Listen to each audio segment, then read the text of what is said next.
Hey, what's up mga trip? Welcome back to my channel. Ito na naman po ang inyong Kuya Rans. Welcome to my vlog. Welcome to Ransen TV. So ngayon, andito pa rin tayo sa Boracay. So ilang days na lang, palis na tayo rito at tapos na yung ating mission. So bago tayo umalis, pasyalan natin itong sikat at tinarayo ring beach dito sa Boracay, ang Bulabog Beach. So July 31, 2026, ano ba ang sitwasyon ng Bulabog Beach kapag ganitong habagat? Kung sa kabila, doon sa station 1, 2, 3, malakas ang alon, malakas ang hangin. So, dito kaya. Pero bago po yan, bago natin pasyalan to, kung bago ka pa lang sa channel ko, subscribe na. At i-click mo yan para i-update ka ni YouTube sa mga latest video vlog na pinopost ko. Paki-like, share, comment lang, and do not skip ads. So, let's get it on. Samahan nyo ako, pasyalan natin tong Bulabog Beach. Pero bago po yan, isa mo ng intro.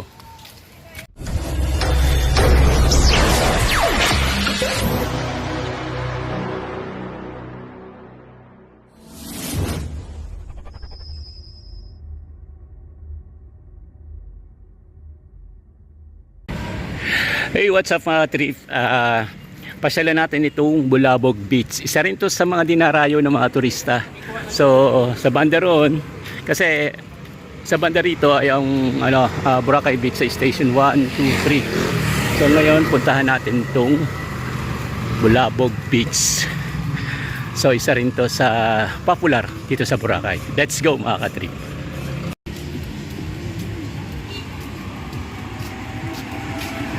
A few moments later.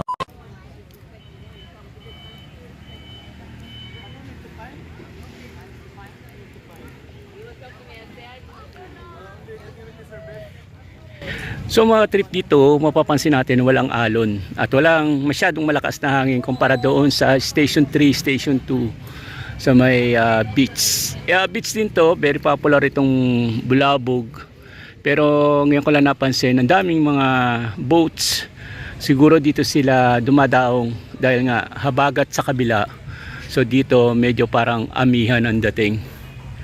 Tara mga katrip, pasyal-pasyalan natin to.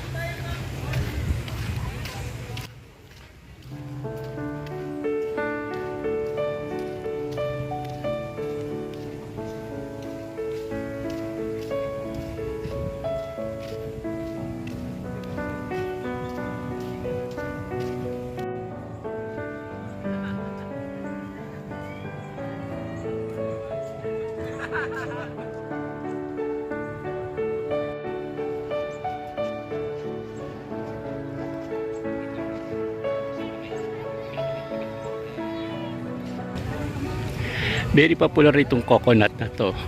Ang dami nagpapapicture. Alam nyo ba bawat picture dyan sa coconut na to 50 pesos.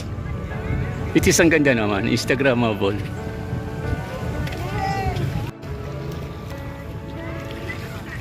So ito mga katrip ang kasalukuyang sitwasyon dito sa Bulabog Beach. Kasi habagat ngayon. Well, today is July 31. So mapapansin niyo walang masyadong alon para bang amihan. So pero kapag siya amihan, January, February, March, talagang ang lakas ng alon dito. Ang dami ditong mga nagsa-surfing, maraming mga sport activities. Pero ngayon wala ako nakikitang mga sport activities.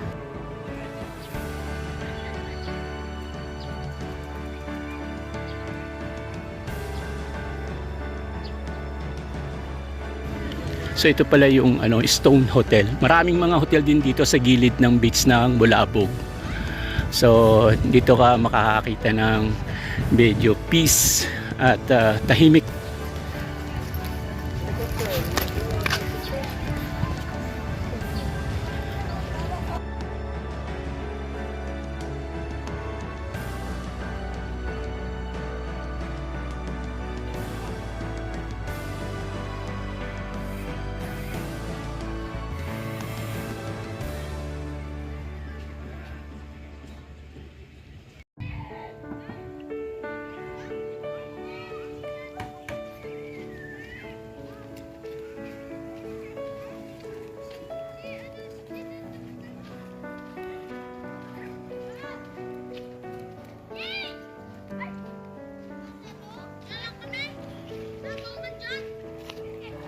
A few moments later.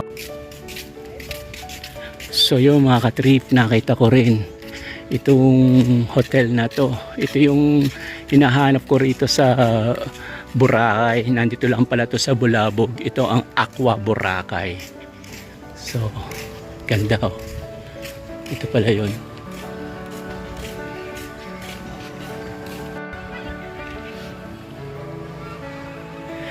So mga trip, narito tayo sa Aqua Boracay. Nakita ko rin to. Akala ko nasa station 1, 2, and 3. Dito lang pala to sa Bulabog Beach. So ang ganda pala. Medyo maganda rito mag-stay, peace. At saka maganda itong hotel na to. Ito yan ang mga katrip, ang Aqua Boracay.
Mga trip, at least naipasyal ko kayo and hoping na gustuhan nyo kung ano meron dito sa Bulabog.